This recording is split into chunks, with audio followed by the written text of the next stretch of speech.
Well, hello, hello, hello. Happy afternoon, everybody. I know we're on a little bit early. This is not our normal timing, but we appreciate everybody in the chat that decided to come in because this is the crossover. We're doing something that we have not done before, but I am so excited to be able to do it. This is an official crossover between the Joy Reid Show, and thank y'all for being here. Welcome to everybody in the chat. Veronica Brooks, Team TJRS Superstar, thank you so much for being here. Everybody in the chat. Marie Jabowin, thank you so much for the little icons. Those look like mermaids. We appreciate it. I'm feeling like a mermaid today because I'm feeling free.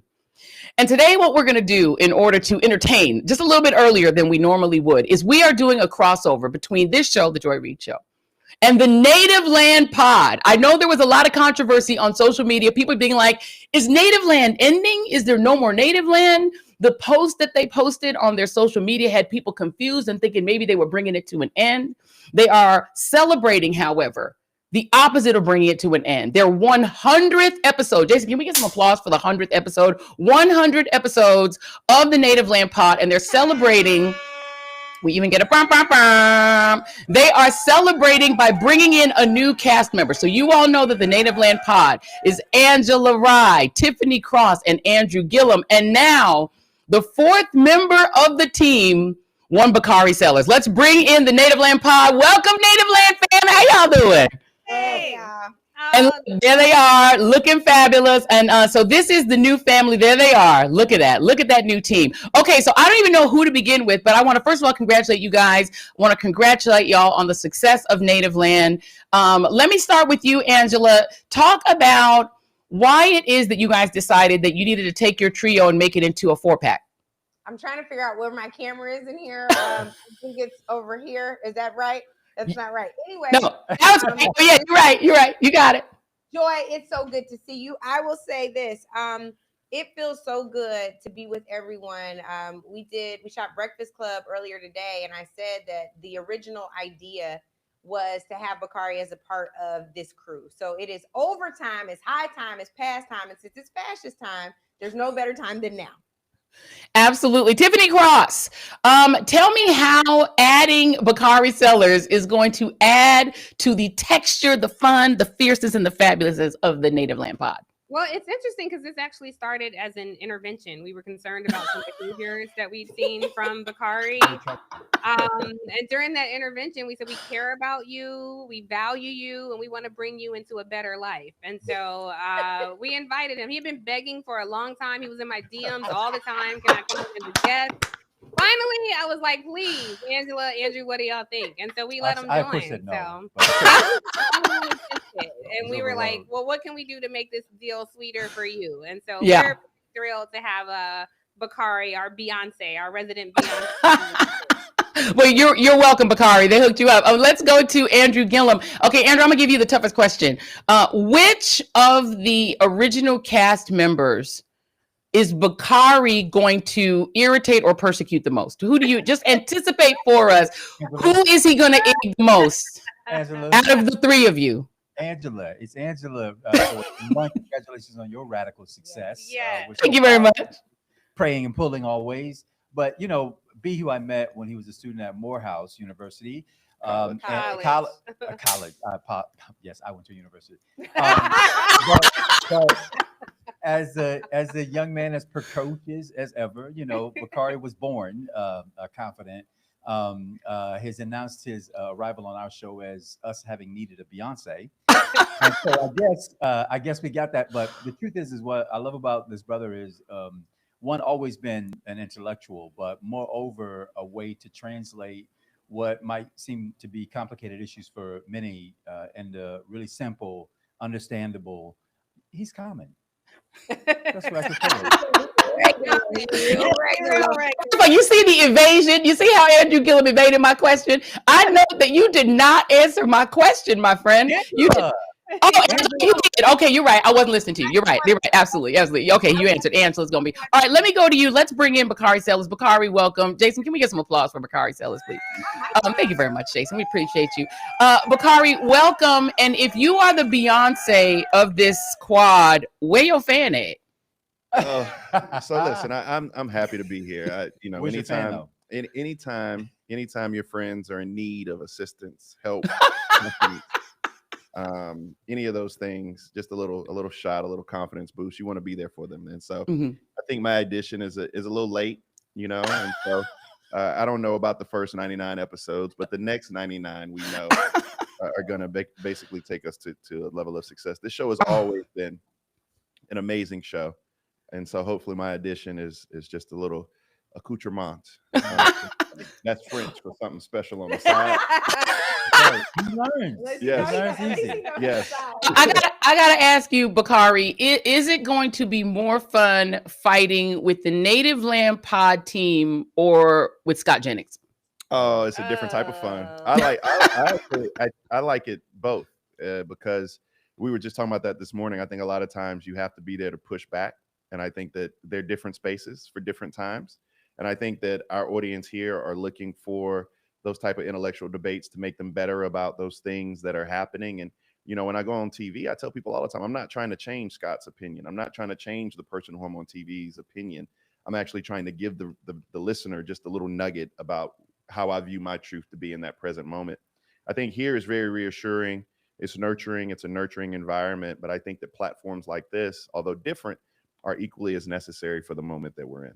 Amen, amen, amen. All right, I want to let the chat know that thank you all for being here. We appreciate the folks that are jumped into the chat. I want to give you guys your opportunity. This is a rare opportunity for the folks in the chat. If you have questions for members of the Native Lab Pod, I'm going to let you all tee those up. Somebody's going to pay attention. Hopefully our moderator is going to pay attention. People are giving y'all a lot of love, saying, I love Native Land Pod. Lolita B loves you guys. Yasmin Venice giving you guys love. So you guys are getting tons of love from the chat. But I now want to do a little thing that I'd like to call a little bit of a quiz. We're going to do a pop quiz. I did not warn my Native Land Pod friends that I was going to do this, but I want to just sort of test some of the dynamics of what you all know about Bakari Sellers. So this is a quiz for the OG members of the Native Land Pod. I want to test your knowledge about Bakari. So here's my first question. You all can feel free to jump in. It's not like Jeopardy. You don't have to answer in the form of a question, but you can if you choose to do so.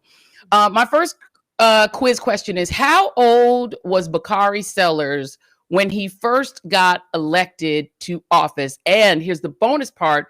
What was that office? Oh, the clock is running. I'm going to say Bakari was actually 19 when he was elected to SGA president. Oh, yeah. And it was controversy around it. It was quite a controversial. Technically. Yes. Yeah. I mean, that was your first office. So we have unique here because Andrew Gillum was also SGA president at FAMU. Bakari was SGA president at Morehouse, and Bakari was dealing with a stop the steal type situation at Morehouse, and he invoked civil rights leaders and all kinds of people to come to his defense. So it was quite the controversy in the Atlanta University Center. All right. A good answer. Excellent. Dive right there. Well, she's our resident journalist. She wouldn't get that right. Was that accurate? Was that an accurate answer? You are the judge on this. This is your life. Yeah, no, I thought she was going to go with me being elected to the State House of Representatives, like most people think. But she is absolutely right. One of my first The tasks. age was 22. 20. Yeah, there you go. 21 and got seated when I was 22. There you go. All right. Question number 2. Which national elected national official or state did Bakari Sellers work for as a staffer? All right, the clock is ticking. Hillary Clinton. What? Oh. You say first elected that you worked for? Who did you work for as a staffer? Intern. No? He would say Obama, but he was caping for Hillary. No, he interned for Mr. Clyburn. Correct. Ding, ding, ding, ding, ding, ding. There it is. He's a national leader, but he's a state. National elected. He is in the United States House of Representatives, which is. I'm sorry. That's what I meant. Okay. National meaning House of Representatives. Sorry, I framed my question wrong. I meant nation. National. Yeah, you know. Andrew went to Florida Agricultural and Technical Institute of Northeast Florida. It's a university. Meanwhile, I was right. You were correct. What's my prize, Joy Reid? That's what I want to know. I know. What your prize is, you get to work with Bakari Sellers. Like, I mean, do another 100 episodes with. That's the prize. All right. Question number 3. Bakari Sellers has a beautiful family. You've all seen them on social media. Gorgeous little children. And this is a tough question for y'all. Which of Bakari Sellers' children is his favorite? The twins. Oh, I know. I'm gonna say Sadie, because Sadie is the girl, and I think there's a special bond between fathers of daughters, and she is a true representative of Black women. She fought to be here. And Bakari bore witness beautifully to that fight. We saw his humanity during that time. He brought so much attention. Like, I know this young girl can never have grapefruit. Like, that's how much he cared about it with her fight to be here and even be alive. Joy, So, the actual answer is he doesn't have a favorite. That's right. I They're say all his Sadie. favorite. I think you're all wrong. So I actually rank my household. I Okay. think that you have to have some competition in the house, right? Yeah. The polls come out weekly. Oh, God. Wow. But Stokely, of course, everybody has a favorite child. Stokely, my little guy. No, they don't. No, they don't. No, please know this is recorded and your children will be able to watch it as they grow up. Answer carefully, Bakari Sellers, and your wife can hear it too. My daughter is strong. My daughter's amazing. Sadie is the strength and backbone of our family. But Stokely, that little man, Brother, you know what? they will hear this one. They will hear this. The answer was neither. Bakari, you had one job. You're supposed to say neither. Oh. None. No, Oh, but these are bonus weekly daughter, polls. too. And You got I a love my bonus- bonus daughter at Howard University. I mean, Amen. we HBCU down. But no, I mean, I think that, it's nothing wrong with a little household No. ranking But they're every week. weekly polls. Every week. Next week it might be a different. Yeah, usually it's result. Stokely, and then when my dog was alive, God bless his soul, he died on. No, he was number sorry, 2, the and dog- Ellen, Okay. Ellen, babies. Ellen, Yes, Ellen, and Patient. Sadie were bouncing around 3, 4. All right, I'm gonna need you to put Ellen number in the chat. She and I are gonna have to have a conversation about this whole mess. This is a whole mess. Okay, Father. 10th anniversary, and it's about to be over. it's about to be a rough anniversary. Y'all read Kamala's book about how their anniversary went down bad? Their anniversary went yes, all true. sideways because Doug didn't do right. So now you're gonna have one of those kind of anniversaries. All right, next question. What is the name of Bakari Sellers' best-selling book? Oh, My Vanishing Country. Yes. But Joy, Yeah, yes, sir. I have 2. Two best. Oh, Sorry about that, y'all. I don't have 1. I have 2. Who are your people? I The other one. love the extensive life experience that brought you to 2. I love it. I love it. Okay, well, that is those are the questions that I had. I'm going to now go to some questions from the chat. Here is a question from Citizen Morgan in the chat. Their question, Citizen Morgan says, what party does each member of the Native Land podcast identify with and why? Let's start in reverse order. Andrew Gillum, I think we know the answer for you, but which party do you identify with and why? I've been obviously a Democrat. I was a Democratic standard bearer for the party in 2018 in Florida. But I got to tell you, Joy, my level of confidence of the national party system is probably at an all-time low. I said the other week during the CBC how the vote to honor the life of Charlie Kirk probably was the closest I've ever come to wanting to be an independent. Mm-hmm. I'm not confused about what Democrats stand for and what Republicans stand for. But I'm also not confused what it means not to stand for anything, especially when it matters the most. So right now I'm challenged to see a Democratic Party rise to the moment, to the occasion, but also rise to what their voters deserve. And that's the unapologetic, 100%, 24/7 defense, advocacy, and representation. And I don't think we're getting it. Amen. And I will note that your alma mater is one of the Florida universities, all colleges and universities. There is a Republican lawmaker who's trying to force there to be a street named after Charlie Kirk on every college campus in the state of Florida. Here's an opportunity for Democrats to stand up and say, hell no. And for the university there to stand up and say no. So I want to note that too in the state of Florida. There under the leadership of the Republican woman appointed by the... Yeah. Okay. Yeah, she MAGA. The person running MAGA, running FAMU right now is MAGA. So that is an unfortunate development. All right, Angela, I think we mainly know the answer to the same question for you, but your party identification and why. Yes, so my name is Angela Rye, and I'm representing the Black Party. I'm only missing my beret today. She literally does have a beret. I was there when she bought like 2 of them when we went on a little trip, right? A little girls trip. She came back with a whole Black Panther style beret. Came back ready to fight for the people. All right, Tiffany Cross. Seriously. It was pictures of Joy, That's Latasha Brown, leader Black So when we were in Paris. Yes. all y'all are throwing up the Black Power symbol. It was beautiful. And by the way, we went all the way there to support two black women who were coaching a basketball game. That's how serious we are about black people. We like, they having a basketball in Paris. We going. Yeah, Machete. When you can catch this whole interview later on Joy's show yes. on YouTube. So Joy, you have to, if you can, show that picture. Yes, I will get the picture. We have it, yeah. I will pull it up. Well, I'm Tiffany Cross, everyone, and I vote with the Democratic Party. I wouldn't say I'm representative of them, but or I'm a mouthpiece for them at all. But I'm a Democratic voter, but not because I'm so aligned with the platform, but because as Black people, we've always had to vote for harm reduction. And so when you look at these two parties throughout history for the past 100 years or so, the Democrats have been the least harmful party to us. But I definitely ascribe to my sister Angela.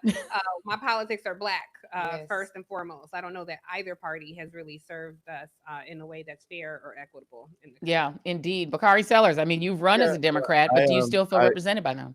Yeah, no, I've served in the legislature as a Democrat. I ran for lieutenant governor in 2016 as a 2014 as a Democrat. And, you know, my perspective comes from where I'm from.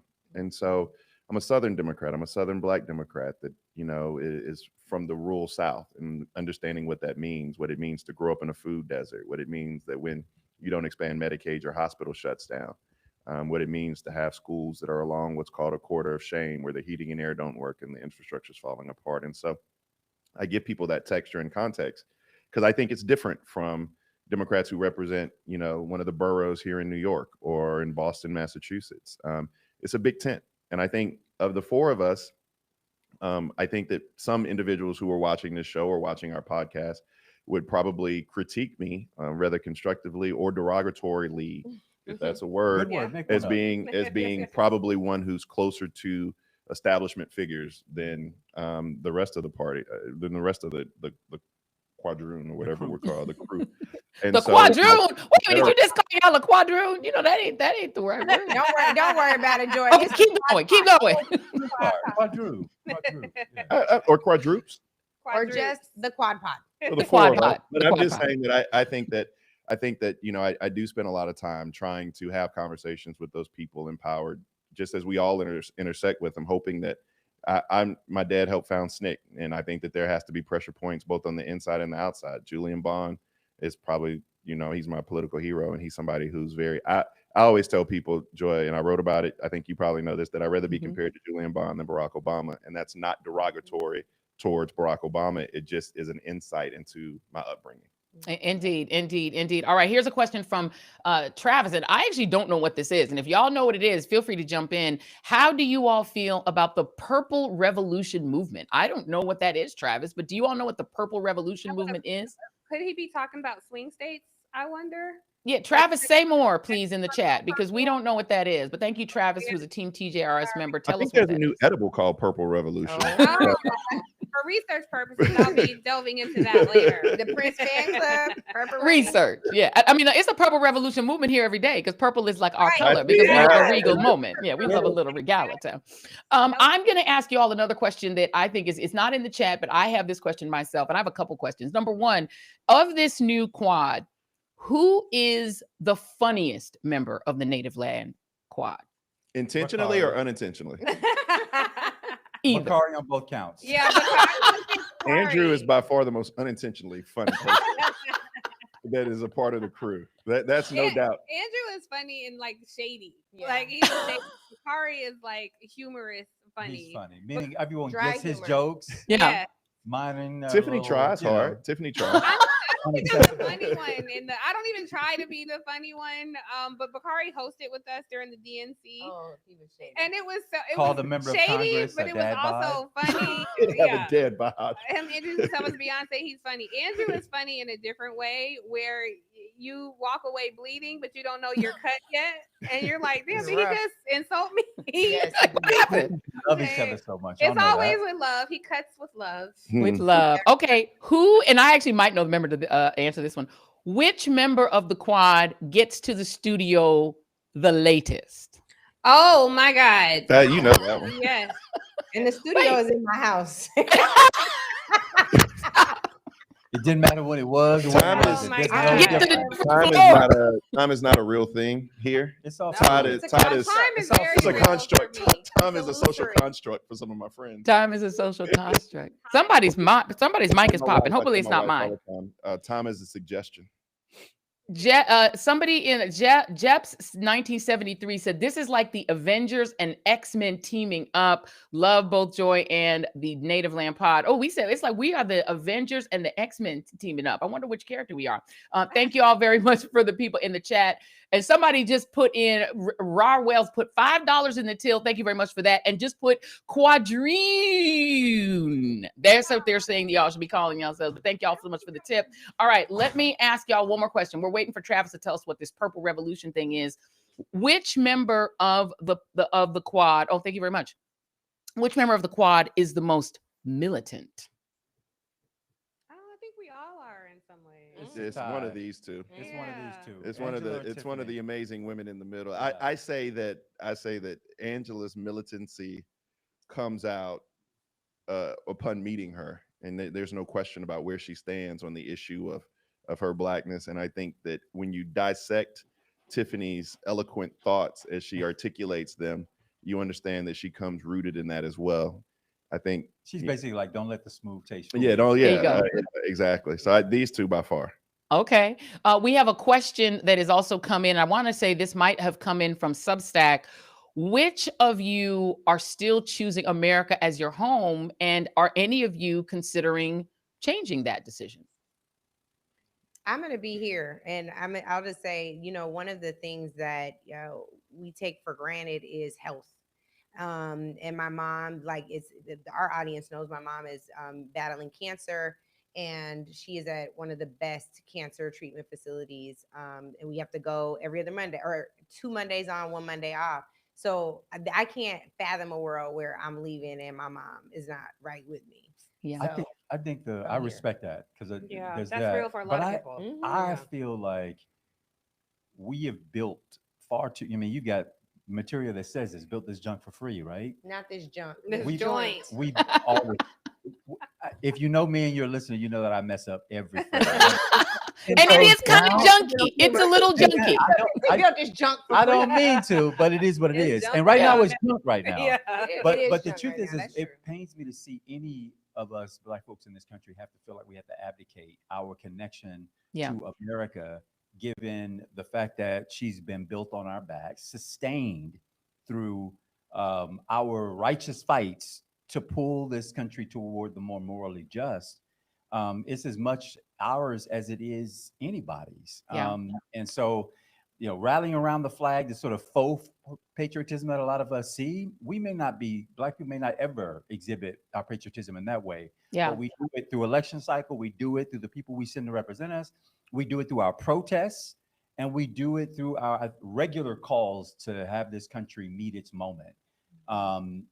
So it's as much ours as it is anybody's. And I don't think we have to go any place. We can build strong relationships a lot of places, but we shouldn't have to leave anywhere to make this thing more ours. I want to say, because I think Angela and Andrew are saying the same thing. I'm conflicted on this. I feel the same about Angela. Like, my mother is here. It would be hard to leave her. But Michael Harriot, the brilliant luminary, friend of all of ours, author of the New York Times bestselling book, Black AF History, we were having this conversation and we were talking about if our luminaries 100 years ago could peer into the future 100 years and see what we're facing now after all they fought, after all they did, and see that we are confronting again the things that they fought to overturn, the civil rights that they died and bled for. What advice might they give us? And Michael Harriot's position, I hope he doesn't mind me sharing, was that they would probably say, we need to get the hell on. Like, let's just go ahead and leave. Like Marcus Garvey might have been harder in it. W.B. Du Bois might have shifted to the left, sooner than he did later in life. Even Dr. Dorothy Height, everything that we did, I wonder if they would say, let's just bounce. Yeah. I don't know. I don't think they would. And who am I to disagree with Michael Harriot? Because of the simple fact that they knew the value inherently that they poured into this country. There are so many people who died and bled and laid on jailhouse floors so that we could actually be talking to each other as people characterize us as whatever Marvel characters they want us to be, which is fascinating and fabulous. But also, I mean, it's like my father was shot February 8th, 68, right? We know what Eddie Rye went through. We all have those stories because we know from whence we've come. And for me, I feel as if I am kind of abdicating my duty and turning my back on that sacrifice that so many people made. And we're not even, the fascinating thing about people like Emmett Till is although he was 13 years old, and there's a generation of people who were born in the 40s who refer to themselves as being part of the Till generation.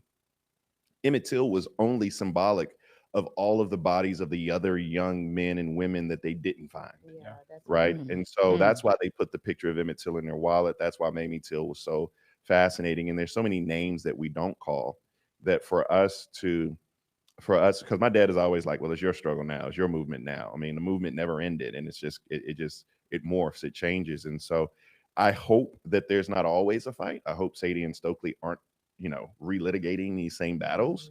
But I do fear, this is where I wholeheartedly agree with Tiffany, but I do fear that as millennials, we are going to be the first country, and this is a devastating analysis, but we're going to be the first generation to leave this country worse than the one that we inherited. And I Mhm. think that's a damning kind of a sobering reality of where we are right now. I think Yeah. I think our forefathers, black folks who came here, our ancestors, would admonish us to keep going. Nothing about Correct. what they did said abandonment. Everything about what they did Stick said to itiveness. keep pushing, Yeah. keep going. And they did it fully knowing that they wouldn't be the benefactors of their sacrifice. And so their example to me teaches us we have to. There's no choice. There's no alternative. And I would argue there shouldn't be because it's ours and we must continue to bend it But when we in the talk right about direction. like being the dream and the hope of the enslaved, I I think the question is, are we really the dream and the hope of the enslaved? Was their dream to go back home? Was it to be here and oppressed for centuries? Or was their dream to go back home to a place of safety? We've had this conversation. I don't have time to tell the story now, Joy, but I referenced a beautiful conversation I had with Andrew and Latasha Brown, a leader of Black Voters Matter, about imagination. And Mm. there's never been a time in this country when we have been free. Everything we've done has been Agreed. in response to white Mm. supremacy. What we do for a living has been in response to that. How we live our lives every day. So I dare to dream of a space and a time where we could be free. Who are we if not in response to them? We don't have Mm. that privilege here. I think they were strategic in their thinking about responsiveness to them Hmm. on the way to getting what they wanted. So even in the way in which we voted, we may have had to calculate, could Barack Obama win? Would white people come off of their That racism was a enough to allow him It's that? a Yeah, huge that's And factor. true. so That's true. we saw in Iowa, they might be willing to come off their racism enough to allow it. And then our strategic mind, of course, kicked in and we powered the thing the rest of the way through. I know that our hopes, wishes, and dreams have always been in some ways checked by or curated by what white folks will allow in this country. But what I value about our foreparents is that they were always strategic about it. Wasn't I'm gonna stay in my place for my place's being. Yeah. It was, yeah, I'll let you think I'm a mute who can't read and don't understand what it is that you're saying while I fully understand subtext. And Hmm. we're gonna plot while you sleeping to make sure that we take the steps necessary to keep us protected. Mm. Inherently, there's something even more valuable to that because I remember those conversations. I was in a room with Dick Harpootlian, who was the state Democratic Party chair in South Carolina. It was myself, Anton Gunn, who I believe you know very well. And we were having a conference call with David Axelrod and Steve Hildebrand, and Michelle Obama was on the call. And we raised two questions, and they allowed me to speak because I was articulating what my mom and daddy were hearing and saying. The first question was, were white people going to vote for Barack Obama? A very real concern. The second question highlights an even deeper but more simplistic question, which was my father was afraid that they were going to kill him. Yes. Right. Yes. And Yeah, so those that were was the real. those were like the two questions: are white people going to vote for That's him, it. and then are they going to kill him? That's right. And when you raise that question out loud outside of a setting like this, people are like, "What are you talking about?" And it's like you're talking about generations of people who had seen Yeah. all of their heroes be slaughtered, Trauma. which brings me to my point of value, which is that the reason that I refuse to turn my back on this country is because every ounce of change we've ever had has been because of black blood that flowed through the streets. Yeah. And I don't know the answer to the question about what their imagination. I mean, that's a fascinating mental exercise that one day we'll take together on. You know, did they want to be here? Did they want to stay here? But I do know that to improve the plight of where they were, they paid so much. And so I just feel inherently like, well, I was going to curse, Joy, but I'm sorry. I was going to, we're not on broadcast TV. There's no FCC. Brandon Carr can't do us nothing. I gotta stay here now. You know, it's a responsibility. Like I gotta, you know, I gotta make sure, because I do think, and this is my soapbox, and I'm gonna get off of it real quick, but I do think that my plight in this world is to drive the cost of change down for Black folk, because I believe that our price tag that we have to pay for this country to change is too high. And so for me, I think while I'm on this earth, I need to make sure that we don't have to bleed, die, or sacrifice our all to create the political, policy, economic, and educational, environmental, healthcare change that we want. Now, do you all see why we love the Native Land Pod? I'm going to read the comment, which I completely associate. Here. Oh no, this is why we This is why we love you all, because this is literally the level and intensity and empathy and brilliance that you get on every Native Land podcast. This is what you all get. This is the reason why we wanted to do this combo today, to be in the presence of these brilliant people. Let me just associate myself with the comments in the chat of Kenya G. And she says, no question, I just want to say how incredibly important all three of you are. Your voices need to be amplified as much as possible. I always walk away feeling like I've learned something from you. And now, as you can see, the trio is now a quad that is, the brilliance has just been amplified by adding this fourth member. I have a final exit question for you guys. And big ups to everybody who's in the chat. People are sending y'all hearts. I know the chats on you guys' platform are going. The chats on Substack are going. The chats on IG are going. Sorry, I can't see all of it all at once. I can only watch one or two things. I'm just watching our YouTube chat. But my last question, this is a tough one, because I got asked this the other day and I got kind of stumped for a moment. Because they asked me, like, what would be, if I had to think of a theme song for this moment and to tell, that I would give my message to Black folks, what would be the theme song, right? And of course, The Wiz is my favorite song. So I picked You're a Lion from The Wiz, because I'm like, you got to pick a song from The Wiz, right? If you guys had to think of a theme song from popular music for the Native Land Pod in its new era, its next 100 and 1,000 and 1 million episodes, what would be the theme song? And we're gonna go ladies first. I'm gonna start with you, Tiffany. What would be the song which you would say this is our theme song? I would say One Moment in Time by Whitney Houston. That's what I'm dreaming about. Give me one moment in time when I'm all that I thought I could be. I think that is the plight of Black folks in this country. And that certainly crystallizes the very heartbreaking moment we're in right now. Man, amen. Clean up on a Sunday. That's amen.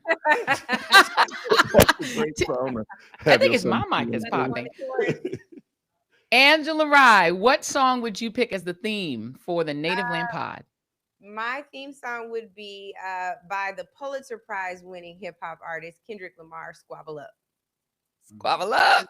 Fighting right now. And I'm not talking about amongst us, but I think that we are soldiers in the army of the Lord, in the army of the Lord, and we ready to squabble up. We not about to just bend over and take it. We gonna fight. Amen. Amen. Andrew Gillum, what will be your theme song? I don't know the names of songs. I just dance to them. Dance is a loose term. We see the dynamic. I'm here for it. Yes, bring it. Go ahead, Andrew. I better than a song. I don't know. The theme for me is like This Too Shall Pass. That's a song. There's a lot of music that streams it through, but I like, everyone keeps thinking of this moment as the end, cataclysmic, it's over. And the enemy would want us to think that. And I keep thinking over the arc of history that was and that will create, like, this is but a moment. And we'll push through, and there'll be others.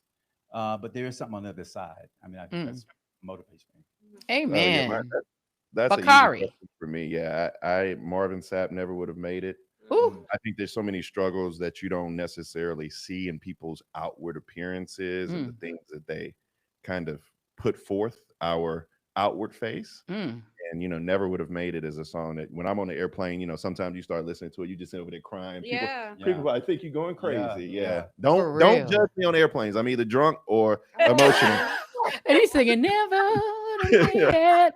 I got my I would have my hoodie on, listening, and never would have made it, drinking champagne, In crying. first class. In first, In first class. I do not sit in gin pop if I can help it. I'm a And gin look, popper of the four It's of not us. because he's bougie. It's because they definitely do serve better food, and it's less peoply. Like people think, like I have to ride in first class. It's just less peoply. I don't need 400 people sitting next to me. I It want to just be be by outside myself. of my wallet sometimes. I'm just saying, it just be You out got of to my get the wallet. upgrade. Don't get the credit card. You can get the upgrade. That's the secret. Oh, that's a story, Joy. We'll No, talk that about is it. a That is- story. it's a good That story, is a too. story. It's a really- story, and the class system on these airlines, y'all, it's a whole different Yeah. level. Because I remember my first time I traveled to Europe when I was a kid, when my sister and I were in high school, and we flew on like a cheap Frontier Airlines or something to Europe, and you got a whole meal in coach. They treated you like nice. They brought you food. Not anymore. If you in the back, they throw you some peanuts. You know, but I Yeah. do have one. I do judge people based on one thing on flights. I will tell you that. What? If when the plane lands and you stand up immediately, Oh yeah. Oh, I'm definitely oh, standing up. you stand I'm up. standing up immediately. True. I'm That trying to saves get the you hell no- out. Yeah. It doesn't Oh no, it doesn't matter. I'm But ready I've to been stretch. sitting all that time. I Yeah. just stand up. That saves you literally no time. You know what I don't like? When people that's in row 508 is Mhm. standing up and they think they're gonna run through past me Yes. and first. That's what No, Nah, what that what drives me I crazy. hate are the ones who are FaceTiming. Why we all still stuck in this bubble? Once we land, telling all their business that Talking everybody loud. will listen to. Speakerphone, Oh, which I you don't know like I can't speakerphone. stand. I don't like speakerphone. Get off All your of us speakerphone. talk- That is talk my on speakerphone. plight. You only talk on I only speakerphone. talk on Oh, that I'm drives kinda me like Do you that nuts. understand my point about the arrogance of it? Yes. It takes a yes. very self-centered, narcissistic Oh my person god. Yes, I agree with you. to believe that the space is all mine. What if you're That's an right. AirPod and everybody guy? else has to hear it? I don't That's like you it. right. I'm sorry, Joy. Joy, you I can can't. have I'm with you. Yeah. Oh no, I have so many issues. I think they should open the flight from the front and the back so you can load Agreed. faster. They do Yes. It that in take other too damn countries. long. And Open the on bigger back flights, and the they do front. that. Agreed. Joy, No, can I say something? Well, Please. we all probably want to say this. But we did a survey, and I read our comments every week, and so often people reference you, your show, how amazing they think you are. I can't walk anywhere. If somebody stops to talk to me, I'm always like, yes, it is I, Tiffany Cross. And they're like, hey, aren't you friends with Joy? Like they're always constantly giving me love to send you, or they'll stop me and say, I met Joy. Like people love you. And I think it was such a blessing for you to continue your journey and your work. As we see media capitulating all across the landscape right now, we see journalism falling, and you were right there ready to keep going. And it's just been a delight to people, and the people rock with you. So I just want to stress that to you. We love you so much. thank you. And for Angela and I just want to say machetes unite. All those questions you asked about who's the funniest, I'm like, I was trying to think about who is that among our little girl group. Right? Everything is about the machetes. Machetes are an People extension of our show. think they're machetes. People will They stop me and do. say, I have my own machete cruise. So I It's love true. that. So we just It's want to send you true. so much love, really. Well, I'm sending it right back. You all are my people. I love you all so much. There's not a damn thing you can do about it. You guys are amazing, brilliant, fun, and just the Native Land is literally like a family reunion. Every time that Native Land is on, you literally can pull up to the table and feel like you just hanging out with family. That's why we love you all. That's why the chat is loving you all. That's why people are sending up hearts to you all, because you all are really exemplifying not just Black excellence, Black creativity, Black brilliance, but also Black love. And that's something that we need more than ever in this insane time. So thank you for the love. And by the way, I thought you were going to say, people come up and say, aren't you Joy's sister? Because I promise you, people think that we are related, that we're either All the sisters time. or cousins. They're just convinced of it, and you really cannot talk them down. But I tell them all the machetes are my sisters. You all are my sisters from They another. don't even know my name. I always hear you sit there and they're like, I don't remember your name, but you're friends with Joy. Not true. I don't believe that at all. Because people ask me about you. They're like, how is Tiffany? Where is Tiffany? What is happening with her? They love you. They love you, Angela Reid. They know we sisters, because we on the phone literally. If I'm on the phone at 1 a.m., it's because I'm on the phone with Angela Reid, and we do not sleep. I don't think either of us get any sleep, which is We really not don't. good. Joy, I want to tell you too, thank you, sis, for doing this. We're launching our Substack on our 100th episode. So thank you Yes. for doing this. This is our first Substack ever. We hope it's going well. We put it in Joy's hands because we ain't trust ourselves. So thank you, Joy and Jason and the Yes. team. Thank you so much. And now we're going to leave it to Andrew to do the honors of letting people know how they can get to, if they, for some insane reason, are not already taking in the Native Land podcast. How do they get it? Where is it on Substack? Give us all the details. Andrew Gillum, please. All right. Angela's going to hit the Substack, but I will tell you, we are available on all platforms wherever you get your podcasts. I think we just discovered a new one this week. One of y'all didn't know we were on Spotify. No, we Come knew on. we were on Spotify. We didn't know we were on Sirius XM. Sirius yeah. XM. Sirius XM, wherever you get your pods, you can come and find us there. And we're also on YouTube. It's the only way my mama will watch is on the screen. And she loves you, Joy, more than anything. But really listen, subscribe, download, and share it, please. And watch at Native Land Pod on all platforms. Native Land Pod, you all, now you have your marching orders. You all need to subscribe. You need to also hit that like, hit that share. Make sure that you are sharing Native Land Pod with everyone you know. And listen, the aunties and the grandmas, they're on YouTube now. Don't act like they don't know technology. They figured Facebook out and took it over, and they're going to take over YouTube as well. The seasoned people are on there. So make sure that you teach them if they don't know how to get Native Land Pod on their YouTube channel. You can set it up on their TV, on their smart TV, if that's how they want to watch. But let's make sure that we're supported. We got to support independent media, y'all, because the mainstream media is failing us. They are not giving us the full details, the full facts, the full passion that we need in this moment. Independent media is where it's at. Native Land Pod is here to educate you, to help you to get through this moment with empathy, with brilliance, with grace. Native Land Pod now featuring the great Bakari Sellers, who promises not to annoy anyone else on the team. I think he is promising that internally. No While he's all the laugh means that's a lie. That was fake news. He's going to annoy everyone on the team, especially Andrew Gillum. Nevertheless, welcome home, y'all. Welcome home, Native Land Pod. Andrew Gillum, Tiffany Cross, Angela Reid, Bakari Sellers. Thank you all so much for being here. And thank you all for being here in all of the various chats where you guys are listening. And thank you for participating in our crossover. Native Land Pod out. Thank you all very much. We appreciate y'all. Welcome home. Love you, Joy. Welcome home. Love you guys. Here go the music.